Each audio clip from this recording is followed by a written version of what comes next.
This week on the Retirement Quick Tips podcast, I'm pulling back the curtain and telling you exactly how I manage my 401k as a financial advisor. Today, I'm talking about how much I contribute to my 401k as a financial advisor. And the answer is pretty straightforward. I max out. I've been maxing out for as long as I possibly could. If my memory is correct, it's somewhere in the range of 10 to 15 years. I'm 40 years old, and I know in the first 2, 3, probably 4 or 5 years of my career as a financial advisor that I just wasn't making enough money to do that. But by the time I was in my late 20s, I was in a position financially where my income could support that. I was also living pretty frugally otherwise.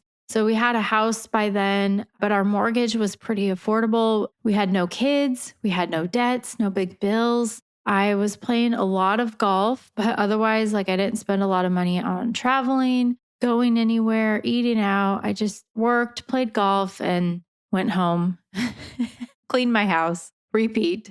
That's all I did. So I was living pretty frugally. And by the time I was in my late 20s, I was maxing out my 401k. So I've been doing that now for a number of years. And 20-something me, because I'm a financial advisor and I have been since the ripe young age of 22, I knew something that most people don't. Time was on my side. And I also knew the power of compounding interest in that it's like the eighth wonder of the world. So if you're in your 20s, which none of you are listening to this, dang it, it's too late.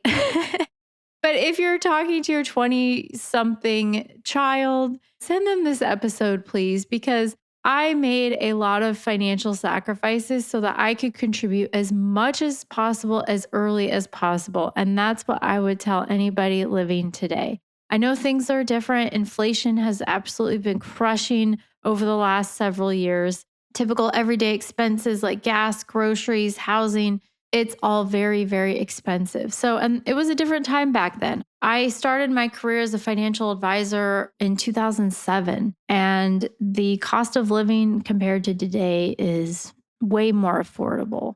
When I first started my career, I think I probably, in my first year as a financial advisor, I probably made $40,000 that year. And I felt like I was rich, but I could contribute to my 401k because, again, I didn't have debts.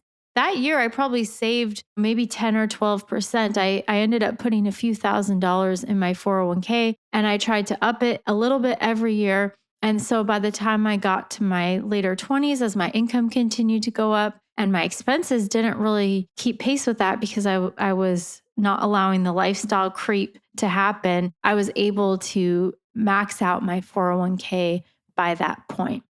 But fast forward to today, I still max out my 401k. One thing I want to talk to you all about who are listening is sometimes people think that they're maxing out their 401k, but they're not. So this goes back to my episode yesterday where I talked about you want to at least log in quarterly so that you can check on these things. And one of those things that I always check on is my 401k contributions. It's set up, and it should be for many of you, to automatically, if you intend to max out, it should automatically reset every calendar year. But a lot of these 401k plans and payroll systems are not set up to automatically up that every year.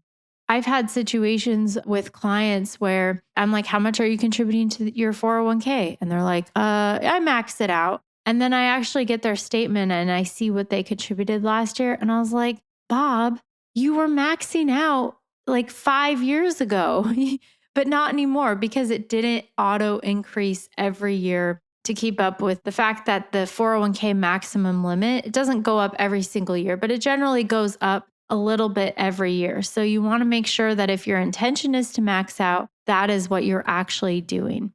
Now, I realize that this isn't something most people can do. Many of you listening even are like, I wish I could max out, but I'm not in a financial position where I can do that. So I want to be careful about sitting here and saying, you should max out every year because that's naive. Only about 15% of people max out their 401ks And an even higher percentage of people, 40% of Americans that have access to a 401k, they don't contribute anything at all, even when it's available to them. 40%. So only 15% of you are actually maxing out. And if you are, great. You're putting yourself in a financial position to live a comfortable retirement. You're prioritizing your long-term goals over your short-term needs, and in many cases, making sacrifices to do that. And I commend you for that.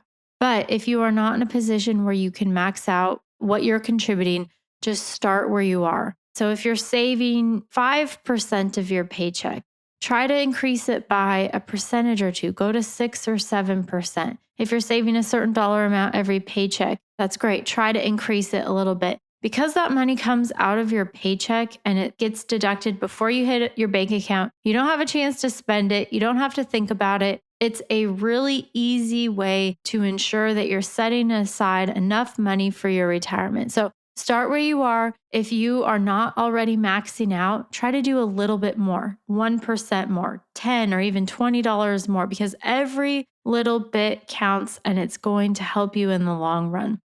Now, I just have to say a little caveat to this, because if you have crushing credit card debt, if you're in a bad situation where you have like big medical bills or something and you can't even stay afloat financially, then that would not be the best thing to do. But for most of you listening, that is not your situation.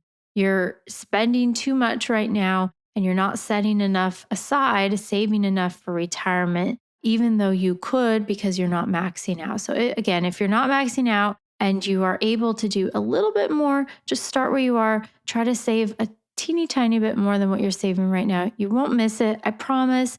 And it's going to help you reach your goals financially and get to a secure retirement. All right, that's it for today. Thank you so much for listening. My name is Ashley Michike, and this is the Retirement Quick Tips Podcast.